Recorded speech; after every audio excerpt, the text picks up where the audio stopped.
Hello, everyone. Today I want to talk about the I-751 petition to remove conditions and what happens after your marriage-based green card has been approved. So after you have received your marriage-based green card, you might feel like you've reached the end of your very long immigration process. However, if you were granted a conditional green card, you're not quite done yet. The next crucial step is filing the I-751 petition to remove conditions on your residence. Now, this petition allows you to transition from a conditional green card holder to a permanent resident green card holder, and it ensures that your green card status remains valid. So today I'm going to explain what the I-751 petition is, who needs to file it, and what steps you need to take to ensure that the process goes smoothly. So now let's start with what is a conditional green card. So a conditional green card is issued to immigrants who have been married for less than 2 years at the time their green card was approved. Now, the conditions, and I'm saying that with air quotes, on this card are designed to ensure that the marriage is actually genuine and that the couple did not enter into the immigration into the marriage for the purpose of getting immigration benefits. Now, this conditional green card is valid for 2 years, and during this time, your residency status is essentially provisional. So in order to keep your residency status and avoid losing your green card, you must take action before it expires by filing the form I-751. Now, what is the form I-751? Well, it is called the petition to remove conditions on residence, and it is used only for those who have been granted conditional residency, and they are required to file this form. Now, once you file the form and your conditions have been removed, you will receive a 10-year green card, which can be renewed indefinitely, okay? Now, who needs to file the petition? I already went over this, right? A conditional resident who received a conditional green card because their marriage was less than 2 years at the time they received the green card has to file the form I-751. Now, typically, both spouses will file this petition jointly. However, there are some exceptions where a conditional resident can file without their spouse, and this can happen in the cases of divorce or death or abuse, and sometimes for extreme hardship as well. Now, when should you file the I-751 petition? Now, you want to remember that timing is key when filing this petition. So you want to submit the form during the 90-day window before your conditional green card expires. And failure to file this within the time frame could result in you losing your residency status and even can result in you being placed in removal proceedings. Okay, so you want to be very mindful that you're filing this on time. If you're divorced, if you're widowed, or you experience abuse in your marriage, then you can apply for a waiver of the joint filing requirement, and you are able to file even before your green card expires, and sometimes even after. So when filing the form I-751, what type of evidence should you provide, right? Well, you want to provide additional evidence of a bona fide and genuine marriage. USCIS wants to see proof that your marriage was entered into good faith, not for immigration benefits. And they want to see proof that you continue to have a good faith, bona fide marriage. So you can submit joint financial documents like tax returns, joint bank account statements, mortgage or lease agreements, credit card statements, and so forth. You can also submit affidavits from friends and families who can provide statements and attest to the legitimacy of your marriage.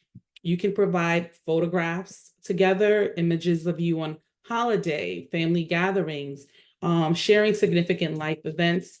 That's also helpful to prove a bona fide marriage. Birth certificates of any children. So if you've since had children together from when you were married, you can provide that. This is very strong evidence of a bona fide marriage, okay? So joint children is great evidence.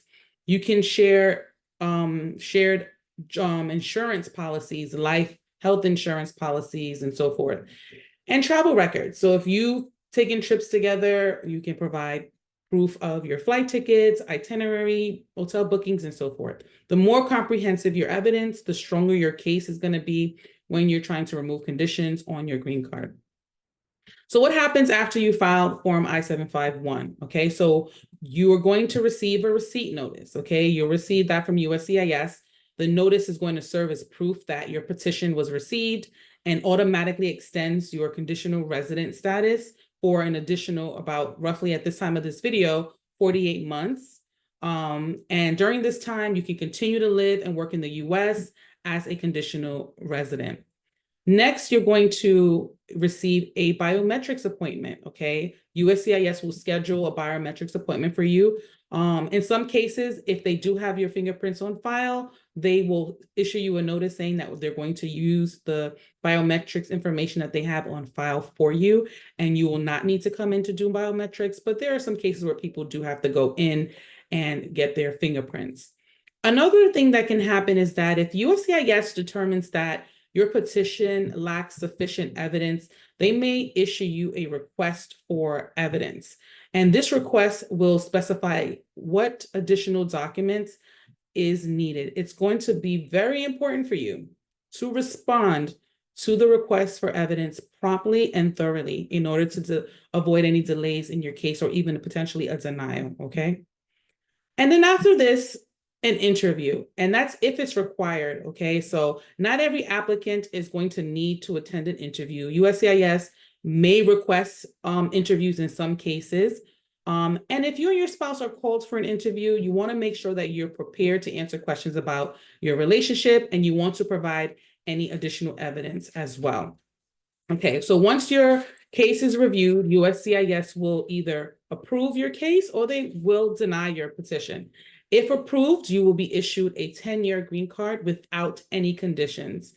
And if you're denied, USCIS will explain the reasons for the denial and may initiate removal proceedings in some cases. In some cases, they might not do that, right?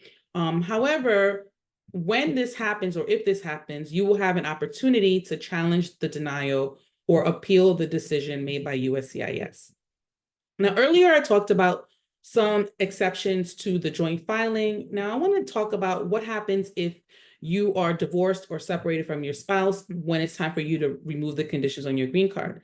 Now, if you and your spouse have divorced and are in the process of separating, you may still file the I-751 petition with a waiver of the joint filing requirement. So in this case, you're going to need to demonstrate that your marriage was entered into good faith. So you still need to prove that you entered into a bona fide marriage, but you're going to have to be able to provide evidence of the divorce. Or in some cases, if there was abuse in the marriage, evidence of the abuse that you faced in the marriage, okay? You want to, and you're gonna need to provide additional evidence when you are applying for a waiver.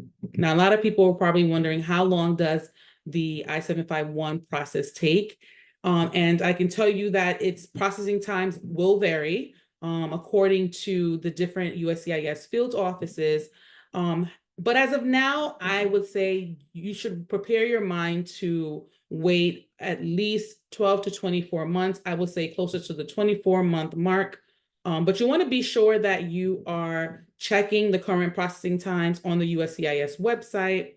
If you're working with an immigration attorney, you can speak with your attorney as well and stay up to date with any information regarding your case, okay? Now, you've received your 10-year green card. What is next? Well, once you are a permanent resident, you are no longer a conditional resident, so congratulations. You can renew your green card every 10 years, right? Or you can decide to apply for U.S. citizenship. And if you are married to a U.S. citizen, you can typically apply for citizenship 3 years after obtaining your conditional green card. So not when you obtain the permanent green card, when you obtain the conditional green card, you can apply for citizenship 3 years from that date. If you're not married to a U.S. citizen, right, you'll have to wait 5 years after you've become a permanent resident before you can become eligible for naturalization. Okay, so in conclusion, I want to say that filing the I-751 petition is a very crucial step for conditional residents who wish to secure their permanent green card. And by filing the form on time, providing sufficient evidence of your genuine marriage, and following the process carefully, you can transition from conditional to permanent residency smoothly. Okay. And if you have any concerns about this process or you need assistance with your petition, you can feel free to contact our office for guidance. We're here to help you through every step of the process. We work with many clients who are going through the removal of conditions process, and we will be able to help you.